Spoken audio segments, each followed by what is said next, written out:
the fuck is going on, boys? Today I'm going to be doing a popular book tier list about some books that I've read. Well, my boy Jake recommended this, so props to him. And I'm just going to get into some stuff that I've been reading over the past year and before that, and give my thoughts on some books. So, beginning things, I guess I'll be like ranking some of this stuff. So we got, you've probably seen this video like this before, but we've got S tier, A tier, B tier, and C and D, and obviously S is good, A is pretty good, and then as it goes down, it's like bad. It's like go away from this.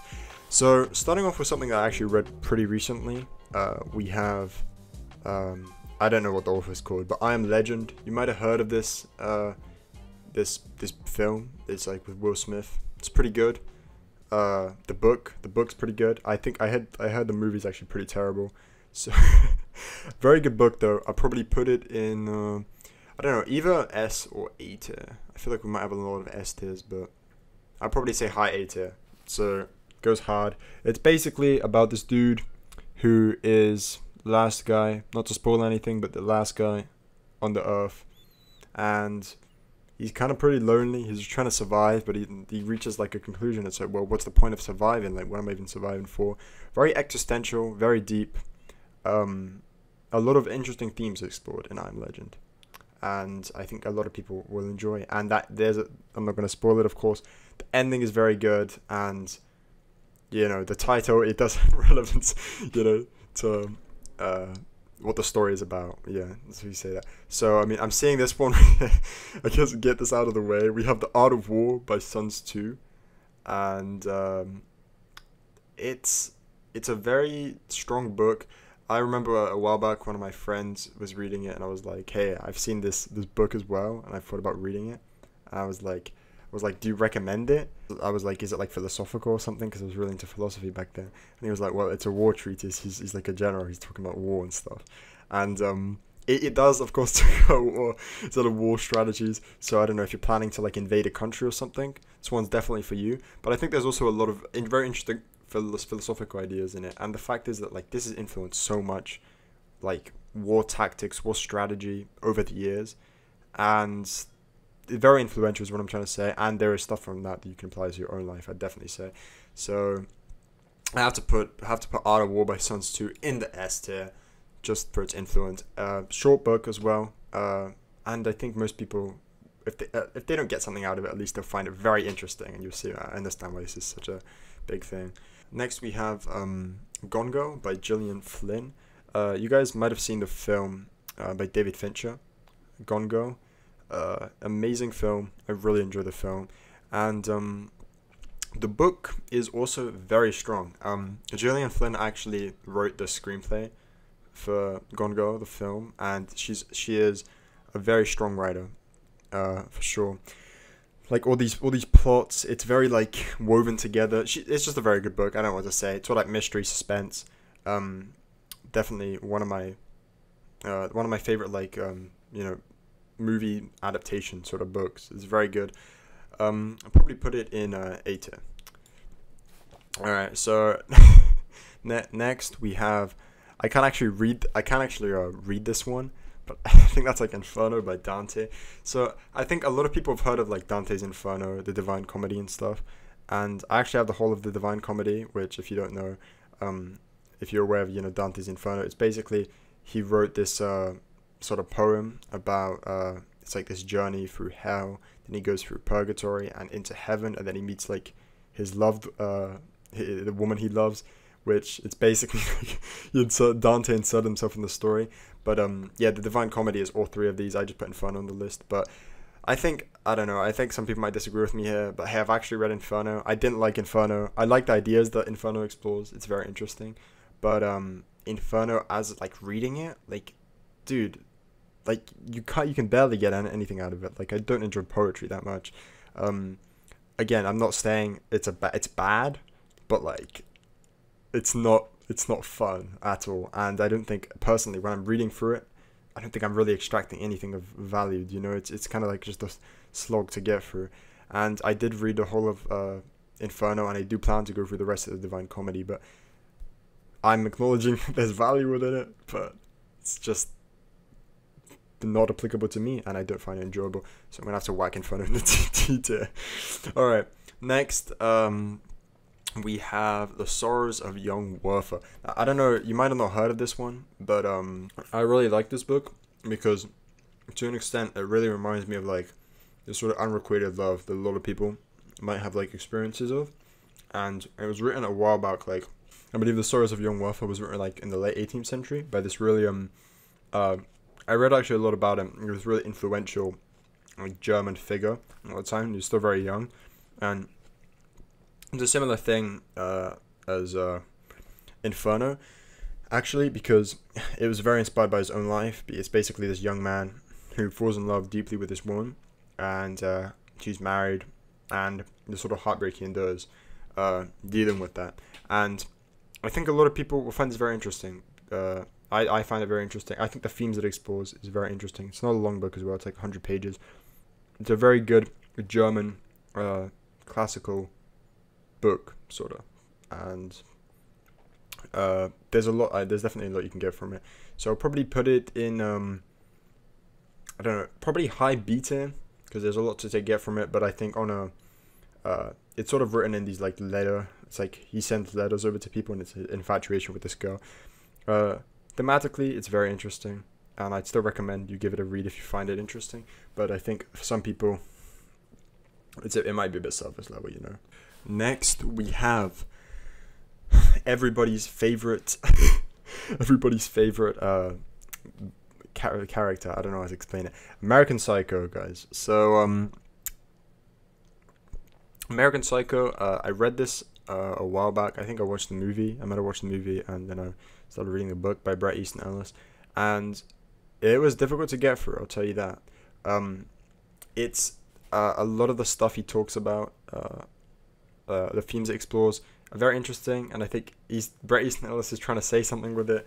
I had a whole, like, when I finished the book, I wrote down what I, like, everything I took away from that. It is a very good, well-written book, and I find a lot of the humor very interesting, but as well also, it is very difficult to read. I remember my main gripe was with it was, it, like, every single time he'd meet someone, Patrick would, like, have a very detailed explanation of everything they're wearing, and it's like, dude, I don't even know what these brands are, like,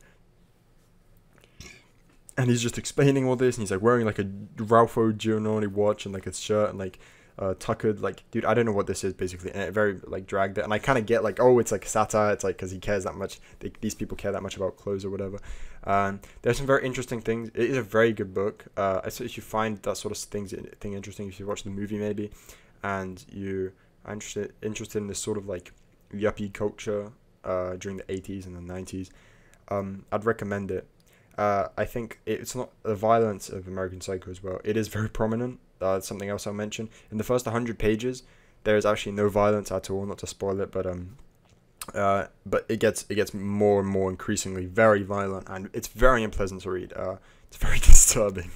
There's some pretty fucked up things, even more fucked up than the movie. So keep that in mind before you're reading American Psycho. I probably have to put American Psycho solid. I probably have to put it in A tier, honestly. Like, it's a very difficult read, I won't lie, but considering the amount of cultural influence it has, and it is actually really well written, and most people, when they go for this, they'll find ample enjoyment. So that's what I put in the A tier. Well, let's talk about another adaptation here. Battle Royale. Over recent time, we'll have the whole Battle Royale subgenre, like Fortnite, PUBG, and stuff. It's been very popular. All sorts of games, even like Fall Guys, the Bean game. It seems it's been implemented in a lot of different mediums, and some of you guys might have seen the Battle Royale film, which is very popular, and it's actually based on a novel by Koshun Takai, and the novel it's very good. I'll tell you that much. But the Battle Royale, basically what it's about is these 40 high school students, the school, as part of, like, because there's too much, like, juvenile crime, they choose a random class every year and they put them on an island, they fight to the death until there's only one left. Like, it doesn't make a whole lot of sense, like, how it's gonna stop juvenile crime, but that's what they do. And basically we follow, like, from the perspective of these characters, and yeah, like what happens with this island, one of the classes that's selected, and how that sort of plays out. It's very interesting, really well written. And I think a lot of young people find it interesting. It is a very long book, actually. I think it's like 500, 600 pages, but it just flies by, man. Like straight up, like you're like, dude, you can't take away anything from this. You can't like trim it down. Like it's everything should be there. Should be there. Like it's very concise, you know, very enjoyable. I'd highly recommend it if you're a young person. If this sounds at all interesting to you, maybe you play the battle royale games, you've seen the film, and if you interested in that sort of things, those sort of things, amazing book. I'd have to put battle royale on S tier for its immense cultural impact, and also how like just enjoyable it is when you're reading it. So next we have Catch 22 by Joseph Heller. I'm a big fan of this book. One of my friends recommended I read it a while back. He said, Adam, you'd love this book, and I read it, and it's amazing. It's probably one of the funniest books I've ever read. Really, really enjoyed it. It's one of those things where like it really like grows on you, you know. Like we rarely do we see like a smart comedy sort of that actually serves like a purpose. And without a doubt, Catch 22 is like a smart comedy with a very like strong, poignant sort of message, and I really enjoyed it. And I think it's like if you don't know what Catch 22 is about, Catch 22 is about a bombardier during World War II, basically, and all this like it's very like absurdist and everything that happens around him, and there's all these different characters, and it's very comedic, but it's also very tragic in a sense, and yeah, there's a lot going on. It's probably one of the funniest books I've read, and it is a classic. People who might be like thrown off because it is kind of complex to read in difficult times, but I think it's very enjoyable, and a lot of people would really enjoy it. I'm kind of wondering between S and A tier. Oh fuck it, we'll throw it an S. Amazing book. I really recommend it. So next, actually let's just get this one out of the way, just because I'm a hater. Like this is the only book I actually haven't read on this list. All the other books I've read. Harry Potter. I'm gonna put Harry Potter in B tier because I don't like Harry Potter. I might have read a bit. I've watched the films. I don't like Harry Potter. That's just my take. I'm sorry, guys. I've read everything else, but just got to get that out of the way. We have Lolita. All right. So, bro, this book. So, I think most people probably have heard of like terms like fucking lolly and stuff. Obviously, referring to like teenage, like underage girls and stuff.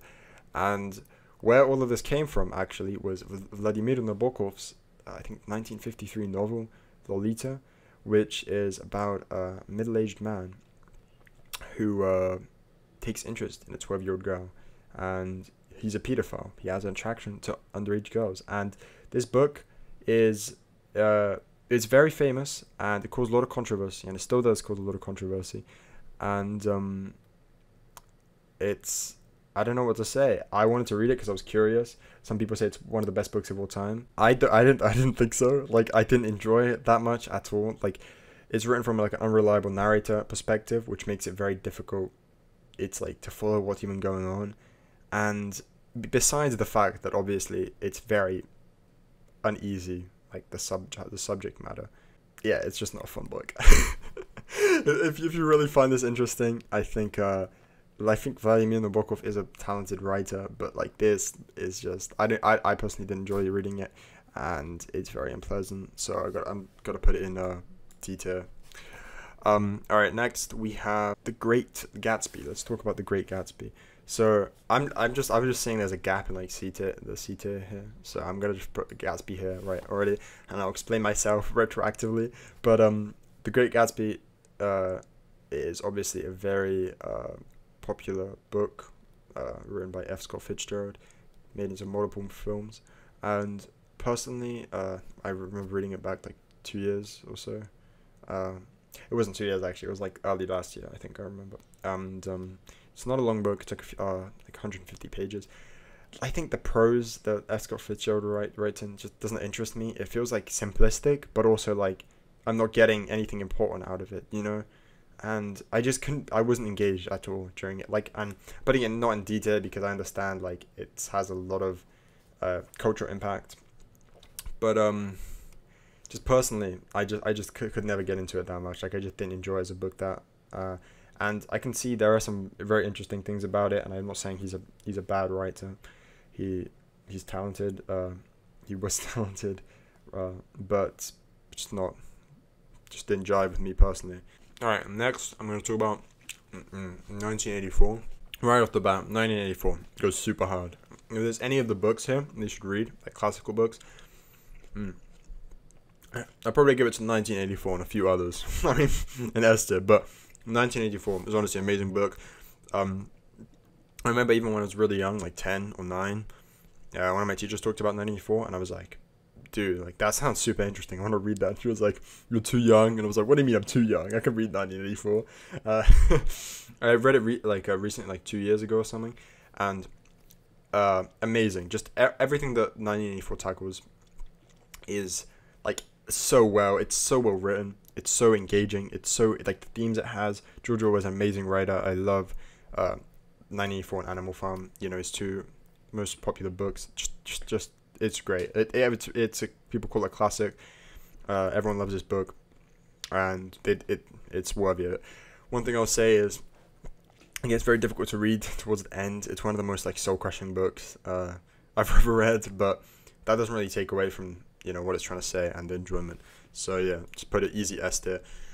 On to the next book. We have Brave New World by Aldous Huxley. Aldous Huxley is one of my favorite authors, English authors, for sure.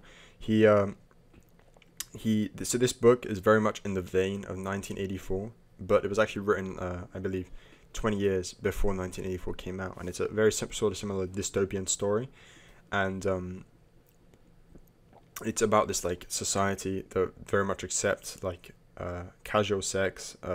They don't understand, like, monogamous marriages. It's, like, very, like, weird if you're in, like, a monogamous relationship.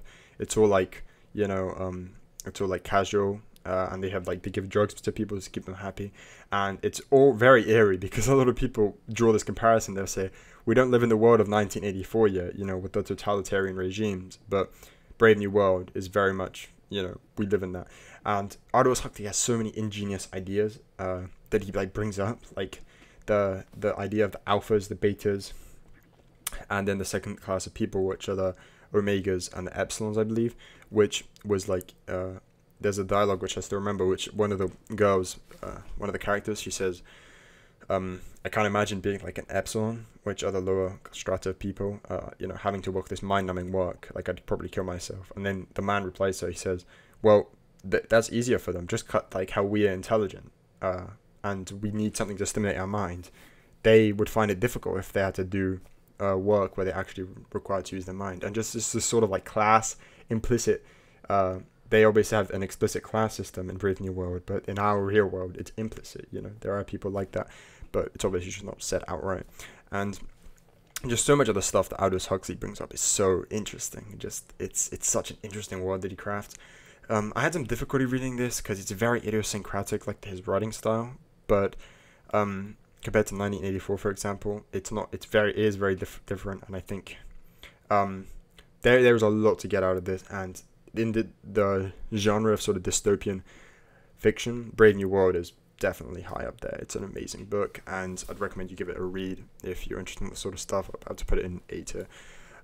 So next, I keep on seeing this man just staring at me. We have the Steve Jobs biography by, I think, Walter Isaacson. Great. I haven't read that many biographies, but there's a really popular one, and there is a lot to get out of this. Steve Jobs was an amazing person. Certainly influenced almost everything around us. We have, like, the graphical user interface. He really pioneered that. And there's just so much to say about Steve Jobs. I'm just going to keep it brief. But it's a very good book.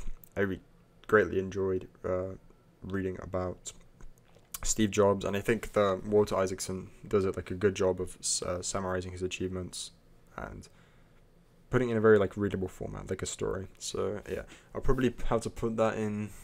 I'm debating between probably put it in high B tier. It's very good, no doubt, but it gets a bit, like, it drags at some points, but overall Steve Jobs biographies are very strong. So in that vein, we go to other biography that I've read.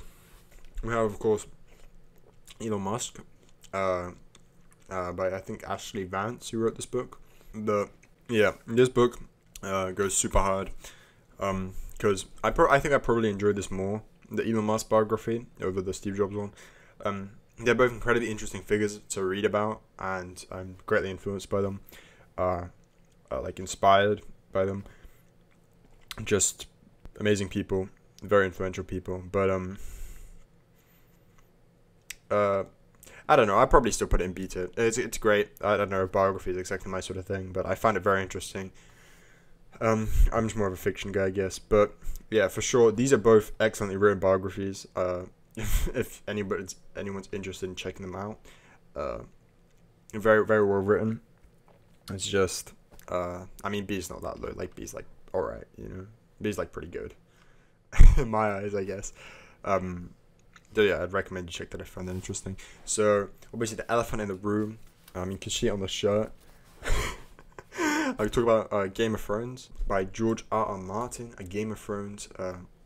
I guess I'm just gonna put the Song of Ice and Fire series just together here. I'm gonna put that in S for it, like straight up off the bat, because the Song of Ice and Fire series is very solid. The first 3 books, I'd say, are just masterpieces straight up, and the 4th and the 5th are also amazing. But the 3rd book is probably one of the strongest entries in fantasy ever. Genuinely, if you're into that sort of stuff, you really enjoy A Game of Thrones and A Clash of Kings, and the 3rd one, A Song of Swords, which is amazing as well. Can't recommend it enough. And going off that, we have Andrzej Sapkowski's The Witcher series. I put like a Sword of Destiny here. I'm just gonna talk about like the series as a whole. I'll probably have to put it in probably like beta. The Witcher is very good, and I think at the beginning it's a very strong it's a very very strong like read. It's very interesting, but like as it goes on, I feel like I sort of lose, like, I don't know, maybe it's just me. I kind of lose like a sense of like an idea of what's going on really, and it's a bit confusing.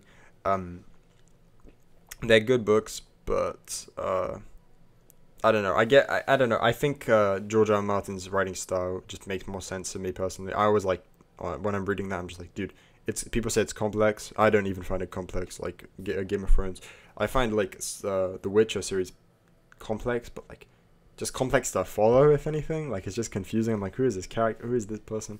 You know, it's obviously not written in native in English. It's written in Polish.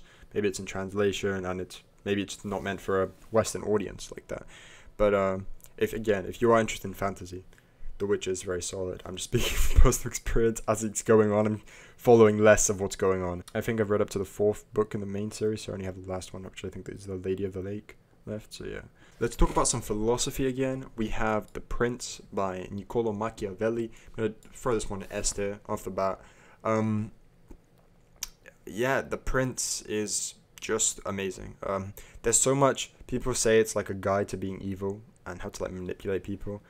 Look, maybe I'm a bad person, but like straight up, this amount of like useful stuff that he says in The Prince about how to be a leader, how to talk to people, how to influence people, all this other stuff, it's very accurate. And when we look at like leaders in the past, someone like Domitian, for example, the Roman Emperor at the end of the 1st century,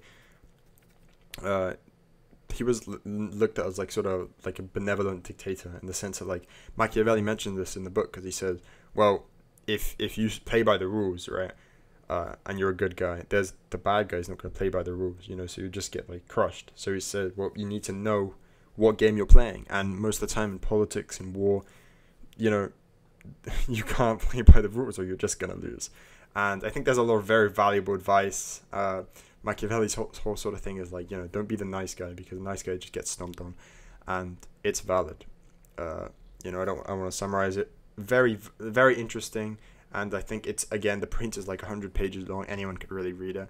It doesn't take that long at all. Amazing book, very valuable information in it, and yeah, The Prince. Also, just to add a bit of context, the Prince was like a set of letters, I believe, to the King of Italy. That Niccolo Machiavelli sent. Like he was like, this is like what I've from experience, like, learned that it takes to be a good ruler, and he sent that, like, as a gift to him. So a lot of historical significance, and just a great lot of value in that book. Next, let's get some ones out of the way here quickly. Moby Dick. Yeah, I prefer that in detail straight up. Not interesting. I don't understand, like, if there's like some metaphor here. It probably is a metaphor. I don't find it interesting. Yeah, it's if you find whales interesting, but it's a lot of focus on minute details and stuff, and there's not a whole lot of plot. Mostly it's just nothing's going on, and they're just on the ship. Next we have Hemingway's The Old Man and the Sea. I'm not gonna lie, I straight up don't appreciate how there are no chapters here, because, like, okay, I get it, it's 100 pages long, but, like, this book just about a young buck who goes fishing with an old man, and it's alright. I'm gonna put it in the same one as The Great Gatsby, because what's really going on there? Like, I don't know, what's the plot? Like, it's not bad, but, like, is it good? Like, is there anything interesting happening? Not really, they just go fishing. That was my take. Another book we have here is The Subtle Art of Not Giving a Fuck by Mark Manson, a very popular self-help book.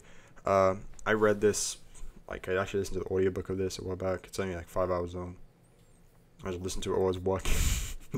And there's a lot of interesting stuff in here, and I think for some people it could really help them out. Personally, when I was reading it, I was like, yeah, I mean, I agree with what he's saying, but, like, I kind of already knew it, you know what I mean? But I think some people need to hear that. So if you are lacking direction in life, if you're a bit confused with some stuff, Mark Manson kind of literally just tells you how, he gives you a bit of a roadmap of how to live, I guess. And it's not bad. It's not bad, like, the stuff he says. So yeah, I'm probably gonna put it, like, in B tier. Yeah, in B tier, probably like low B, high C sort of. Yeah, I get, because a lot of valid advice, but some of it's kind of like, well, it's a bit like, if, I don't know, you might already know, you know, I don't want to waste your time or anything. Let's talk about another very interesting book, A Clockwork Orange by Anthony Burgess. You might have heard of the film by Stanley Kubrick, Clockwork Orange. Very interesting, amazing film. I actually have a poster of it. It's over there. I mean, you can't see it, but it's over there. I love this book. It's very good. I don't know. There's so many interesting ideas.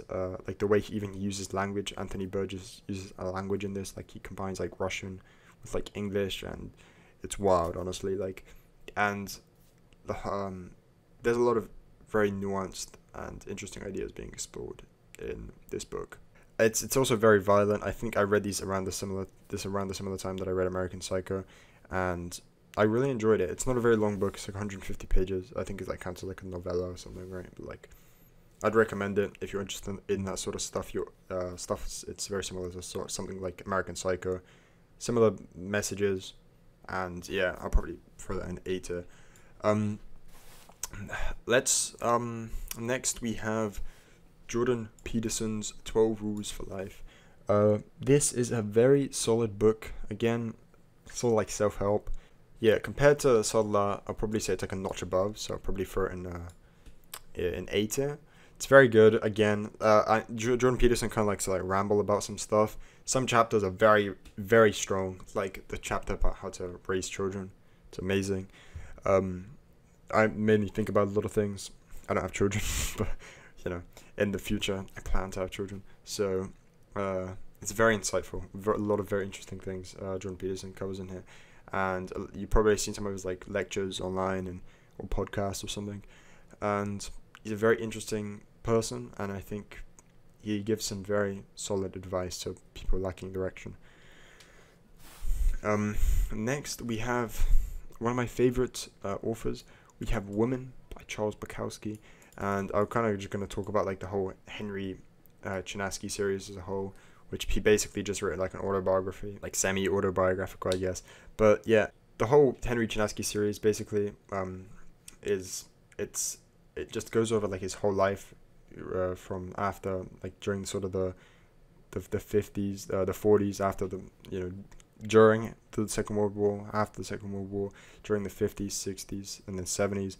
And his woman is, surprisingly, about Charles Bukowski's relations, or Henry Chinaski, his relations with women, and it's one of the strongest in the series, probably next to Post Office, I'd say. They're all very good. There's a very interesting message there about how, like, Henry has a problem in the book with alcoholism and sort of sex addiction. And you think, like, oh, okay, well, now, he doesn't have to work, right? A lot of his problems will be solved. No, it just gets worse, like, he's even more of an alcoholic, and he's even more of a crippling sex addict, And in a sense, he becomes less of a sex addict because he actually physically can't do that because he's so drunk. It's a very, very interesting book. There's so many interesting things covered in this. It's amazing. It's very good. The women, this book in particular, I'm gonna be honest, it's a bit crude sometimes, like a lot of cunts, So yeah, just be wary. It's not for the faint of heart, but if you're into that sort of gritty writing, you're gonna love Woman. I'm probably gonna have to throw an S tier. I think we're gonna have quite a few S tiers next. We have The Republic by Plato. Gonna throw this one an S tier immediately. Like, it's getting a bit like top heavy here, but like The Republic is the founding piece of philosophy, and I think if you're gonna start reading philosophy, this is one of the best texts ever to read. It's amazing. It's like 300 pages long. The Socratic dialogue between Socrates and other people on how to build the ideal state. It's very good. Can't recommend it enough. This is the best philosophy text I'd probably recommend to beginners. Or just, it's one of the best. You could say it is the best. Along with Meditations by Marcus Aurelius, which I'm going to put an S tier as well. Getting quite a few S tiers, but Meditations is probably the best book as well about Stoic philosophy, and it's sort of the Meditations. It's called Meditations. It is called Meditations, and it's the Meditations of the Emperor Marcus Aurelius. He was one of the best emperors, and he was in a very high position of power. So I think if we're taking anyone's advice, we should be taking Marcus Aurelius's advice on how to live a good life and be stoic. Next we got Fight Club by Chuck Palahniuk, I think. So yeah, this book is weird. It's a weird book for sure. Chuck he has a very weird writing style. I think most people probably heard of Fight Club, the movie, and obviously Fight Club is the book that preceded it, by Chuck Palahniuk, and it's good. If you like the film, you probably enjoy this. A lot of philosophy is thrown into this, so like nihilist, postmodern philosophy, I guess. It's very interesting. I think it's very applicable to like a lot of young men will probably really enjoy this book. Probably chuck this in A tier. Next, we have I read this in school, but Holes by Louis Chaucher. I don't even know the author's name. I can just see it there. You can just see it here, but it's probably a pretty solid book. I'm just gonna throw it in B. It's a good book. I don't honestly remember that much about it. I enjoyed it. Well written. The fact that I don't remember that much about it probably signals that it's not like a masterpiece, but it's a solid book, and I think if you're a young person, you might enjoy this. Next, we have The Wolf of Wall Street. Again, from a film. This book, it's interesting. I enjoyed it. Like, there's a lot of parts of this, but also it kind of like drags on. Like, I'd probably put it in like C tier or something, because when you read the book, Wolf of Wall Street, the main thing you think is like, bro, like Martin Scorsese, when he made that film Wolf of Wall Street, he really managed to put it together like really well, because the book, it's not bad at all, but like just the sequencing in the film and how he puts it all together is just amazing. So if you really want to know more about the Jordan Belfort and the Wolf of Wall Street story, the book is not bad at all, but it's well written. But for most people, I think it would just be a bit like extra, So let's talk about one of my favorite books as well. I'm putting it S tier already, but Norwegian Wood by Haruki Murakami. I decided to only put one of his books on here, but you might have heard the song Norwegian Wood by the Beatles. It's about this young student in Tokyo. I think he goes to Tokyo, but in Japan, right? And his relationship with with two girls that are very important, and he's just living during the 60s, during all like the hippie, the Beatlemania and the hippie revolution and the counterculture and all of this stuff. And it's a very good book. I don't really think I can like describe it in a way that does it justice, but it deals with a lot of very profound themes like loss, heartbreak, and it's very interesting. They're very strong. Probably one of my favorite fiction books ever. So yeah. Now to go on to another very strong fiction book. We're gonna run out of space at this point in the S for real. But The Alchemist. So this book, I love this book. My mom was a big fan of this book and she told me to read it. And I really enjoyed it. But it's about this shepherd. It's about like fate. He searches for like a treasure, and I can't even tell you, like I can't even put this into words. This book is very easy to read. It's not that long at all. It's just like magical, like really.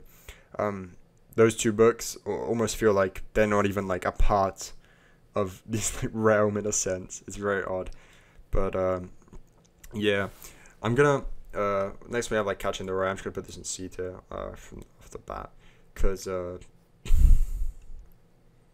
it's alright. It's about this sort of just like young buck during like the 30s, I think, I think it was the 30s. I think it's like late 30s. He's like 16, just going around, talking to people, going out on dates with girls. It's a lot of fun. I mean, I don't understand why people like it so much. Like, it's not bad, but it's an alright book, you know, if it sounds appealing to you. Just teenager enjoying his life, just going about doing different things, then yeah, check it out. Next we have A Christmas Carol by Charles Dickens. Read this one in school. Solid book, very solid book. I'm gonna throw this in A tier because it's good. It's good. If you don't know what it's about like this old man Scrooge. You probably heard of him. He doesn't enjoy his life very much, but eventually this he learns to appreciate Christmas and other people, and yeah, it's good. Probably Charles Dickens' best. I haven't read that many of his other books, but like, it seems very some of it seems very archaic. Another philosophy book, and I apologize, but I have to put this in S tier as well. I guess we have a big S tier.